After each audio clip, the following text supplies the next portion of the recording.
अश्विनी मास की शुक्ल पक्ष की पूर्णिमा को शरद पूर्णिमा कहते हैं। इसे रास पूर्णिमा भी कहते हैं।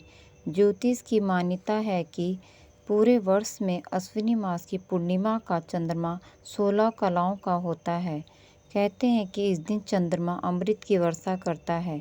शरद पूर्णिमा के दिन शाम को खीर बनाकर भगवान को भोग लगाया जाता है। खीर को छत पर रख दिया जाता है। रात को भगवान का भजन किया जाता है। चांद की रोशनी में सुई पिरोई भी जाती है। अगले दिन खीर का प्रसाद सबको दिया जाता है। कार्तिक का व्रत भी शरद पूर्णिमा से ही आरंभ किया जाता है। शरद पूर्णिमा की कथा। एक साहूकार की 2 बेटियां थीं। दोनों बेटियां पूर्णिमा का व्रत रखती थी। बड़ी बेटी पूर्णिमा का पूरा व्रत करती थी और छोटी बेटी अधूरा। परिणाम यह हुआ कि छोटी बेटी की संतान पैदा होते ही मर जाती थी।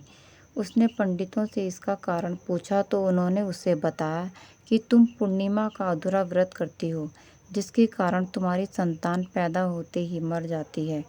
पूर्णिमा का पूरा व्रत विधि पूर्वक करने से तुम्हारी संतान जीवित रह सकती है। उसने पंडितों की सलाह पर पूर्णिमा का पूरा व्रत विधि पूर्वक किया।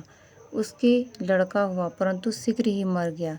उसने लड़के को पीढ़े पर लिटाकर ऊपर से कपड़ा ढक दिया। फिर बड़ी बहन को बुलाकर लाई और बैठने के लिए वही पीढ़ा दे दिया। बड़ी बहन जब पीढ़े पर बैठने लगी तो उसका घाघरा बच्चे को छू गया। बच्चा घाघरा छूते ही रोने लगा। बड़ी बहन बोली, तू मुझे कलंक लगाना चाहती थी, मेरे बैठने से यह मर जाता। तब छोटी बहन बोली, यह तो पहले ही मरा हुआ था, तेरे ही भाग्य से यह जीवित हो गया है, तेरे पुण्य से ही यह जीवित हुआ है। उसके बाद नगर में उसने पूर्णिमा का पूरा व्रत करने का ढिढोरा पिटवा दिया।